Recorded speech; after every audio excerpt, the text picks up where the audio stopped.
Halo semuanya. Dan sekarang hari Jumat, jadi aku ucapin selamat hari Jumat. Kembali lagi bersama aku Muhammad Arfian Syah Nugroho, yang biasa dipanggil Fian gitu aja ya. Dan aku mahasiswa Manajemen Sumber Daya Perairan kelas M01 di FPIK UB. Angkatannya jelas 2022. Dan kali ini kita ada di salah satu video aku yang konsepnya ini seperti podcast, dan aku namain podcast tugas. Jujur aja ini biar kelihatan beda gitu, karena udah bosan aja dengan presentasi, jadi aku coba sesuatu yang baru, terobosan yang baru. Dan kali ini aku akan memaparkan materi pada mata kuliah pengantar agribisnis perikanan, yang sebelumnya aku juga udah pernah upload materi, namun di mata kuliah bioteknologi. Dan mohon maaf, kali ini aku ingin share materi dengan santai, lalu bahasanya juga informal, namun insya Allah materinya akan singkat, jelas, dan juga informatif.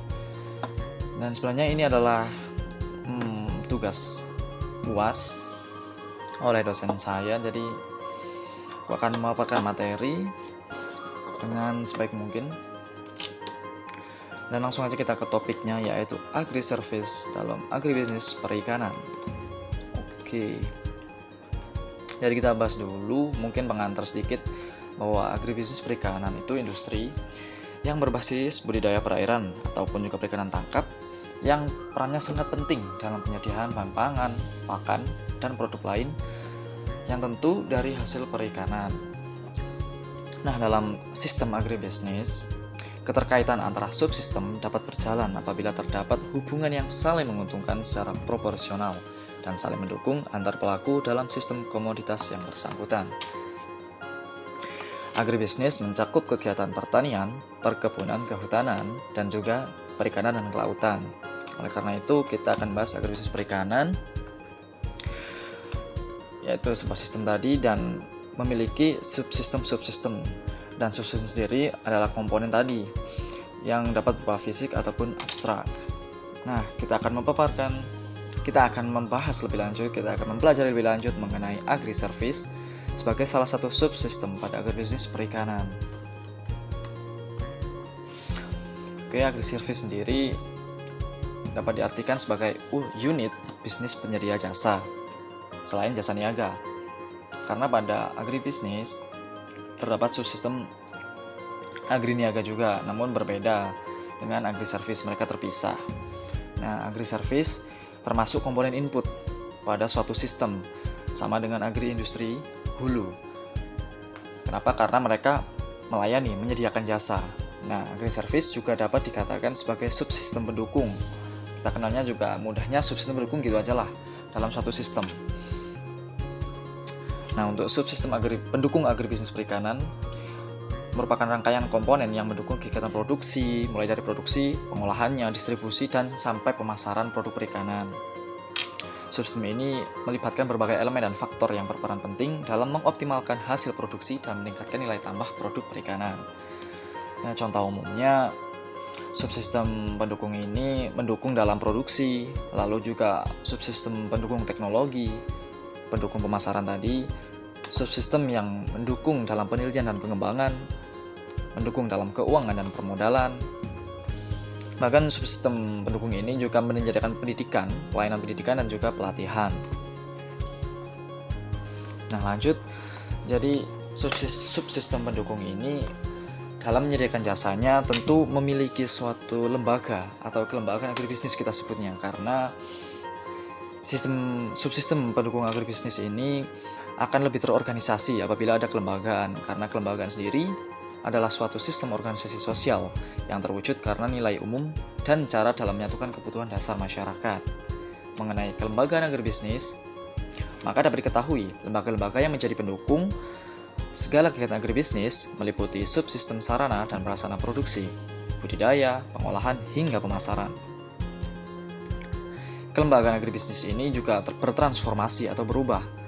Hal ini dikarenakan mulai dari individu hingga koperasi akan ada perbedaan skala dan juga tingkat organisasi. Setiap jenis ini memiliki peran penting dalam pengembangan sektor perikanan dan berkontribusi pada perekonomian lokal maupun nasional. Mari kita pelajari satu-satu. Mulai dari yang terkecil ada individu atau bisa disebut dengan usaha rumah tangga. Jadi ini grafiknya naik ya, karena ada perbedaan skala dan juga tingkat organisasi. Dari individu yang terlibat ini adalah pemilik tunggal yang secara independen mengelola usahanya sendiri. Contohnya pada perikanan, mereka mungkin punya perahu ataupun kolam pemeliharaan ikan, dan mereka yang bertanggung jawab sendiri atas semua aspek operasional dan pengelolaan tersebut. Naik sedikit akan ada kelompok. Jadi untuk kelompok ini usahanya mulai usaha kecil yang melibatkan beberapa individu. Mereka bekerja sama dalam mengelola usaha perikanan. Mereka membentuk kelompok atau asosiasi karena mereka punya tujuan yang sama. Contohnya ada pengadaan alat tangkap, pemasaran bersama, atau akses ke modal dan pelatihan. Jadi nelayan lokal misalnya, mereka akan bekerja sama untuk beli kapal tangkap bersama dengan nelayan lainnya, ataupun kelompok pembudidaya akan berbagi fasilitas pemeliharaan dan mengkoordinasikan kegiatan pemasarannya. Lanjut, naik sedikit lagi ada gabungan kelompok atau usaha menengah. Nah, gabungan kelompok ini bentuk kerjasama yang lebih besar lagi dan tentunya sudah mulai terstruktur. Kelompok-kelompok usaha kecil atau individu bergabung membentuk entitas yang lebih besar dengan tujuan yang sama tentunya dan meningkatkan efisiensi produksi dan pemasaran.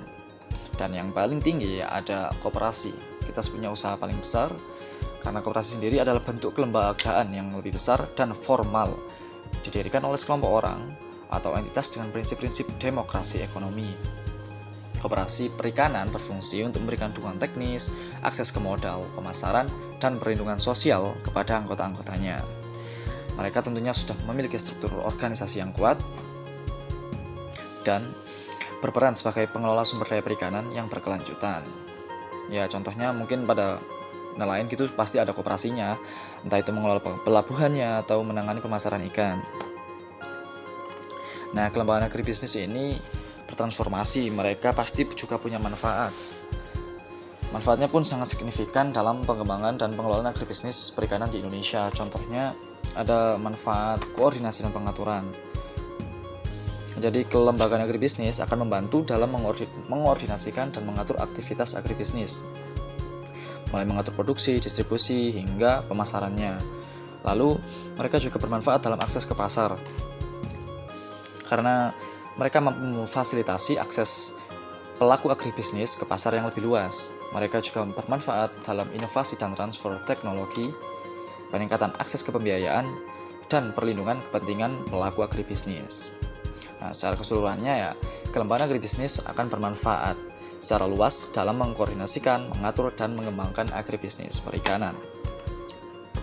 Lanjut, agriservice sendiri punya peran ya dalam mendukung sistem agribisnis perikanan, dan kita akan jabarkan menjadi 4 peran. Yang pertama ada peran pembiayaan atau permodalan. Jadi lembaga pembiayaan dalam agribisnis akan berperan penting dalam usaha penyediaan modal. Jadi mereka dapat menyediakan modal untuk investasi maupun modal kerja. Pembiayaan mencakup semua sektor, mulai dari produsen primer sampai dengan industri hilir. Contohnya nih, pada industri hulu, pembiayaan diperlukan oleh pelaku untuk memperlancar arus distribusi dan juga mempermudah ketersediaan input yang diperlukan, contohnya seperti bahan baku, probiotik, pakan, alat tangkap, dan lain-lain.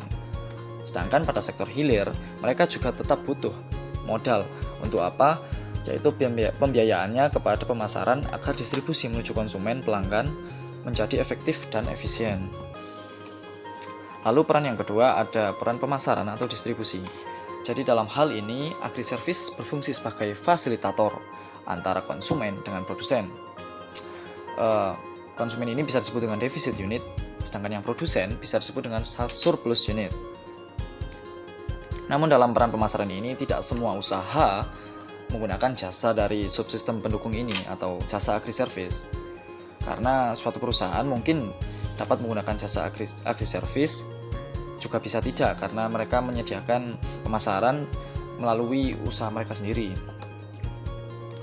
Terdapat beberapa aspek penting yang menjadi agriservice perikanan ini dalam pemasaran dan distribusi, yaitu analisis pasar. Mereka akan menganalisis pasar, Lalu mereka juga membantu penentuan harga dan juga membantu dalam sertifikasi dan labelisasi produk yang dipasarkan sehingga akan berkualitas dan keberlanjutannya terjaga.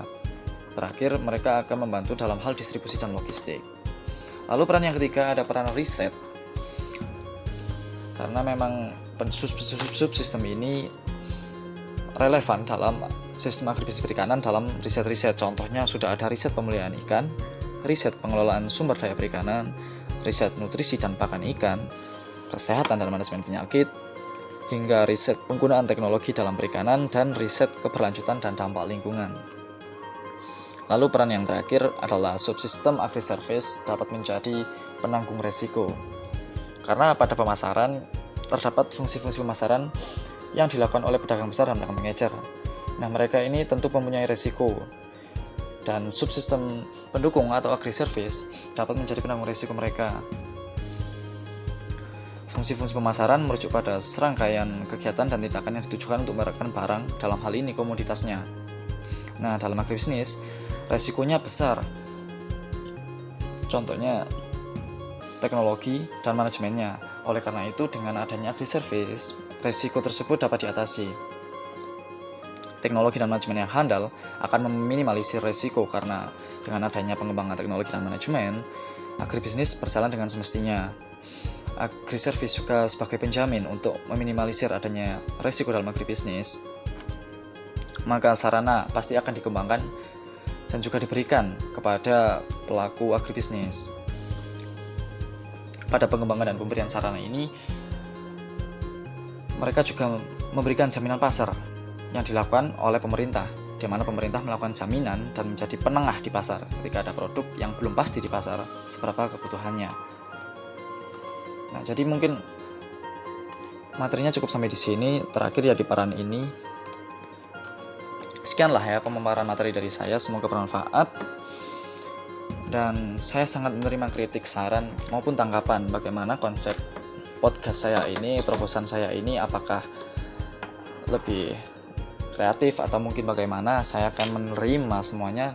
Tulis saja di dalam kolom komentar, dan apabila memang ini dapat dilanjutkan, stay tune saja untuk episode berikutnya, karena ya mungkin saya akan membuat episode-episode berikutnya dengan tema podcast seperti ini. Oke. Terakhir, mungkin sebaik-baiknya manusia adalah mereka yang baik.